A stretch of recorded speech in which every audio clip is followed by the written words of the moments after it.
মানিক ভাই আপনি ওর উপর অনেক রাগ হয়েছেন, একটু আদর করে দেন। না না, সে তো রাজাকারের বাচ্চা।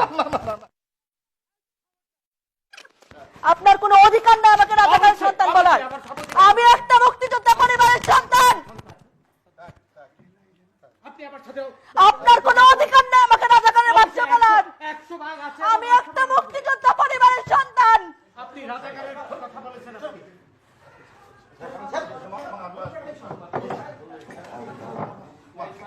আপনি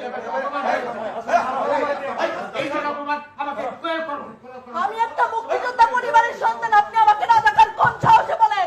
আমি এই আপনার ব্যবহার দেখে আমি বলেছি এটা। আমি একটা মুক্তিযোদ্ধা পরিবারের সন্তান। এই বন্ধু আমি একটা মুক্তিযোদ্ধা পরিবারের সন্তান। আপনি রাজাকারের সন্তান। আপনি যেভাবে আমাকে অপমান করলেন, আমাকে এই ধরনের অপমান করার ক্ষমতা সাহস কেউ কোনোদিন পায়নি। আপনি ওদের পক্ষে কথা বলছেন। আমি 2-3 বার বললাম আমি দেখেছি, তাও বলে সে আপনি দেখেছেন, সে আমাকে চ্যালেঞ্জ করছে। কত বড় সাহস তার! আমার কথা বলে আবার আপনি উপস্থাপনা শেষে এটা বলতে পারেন।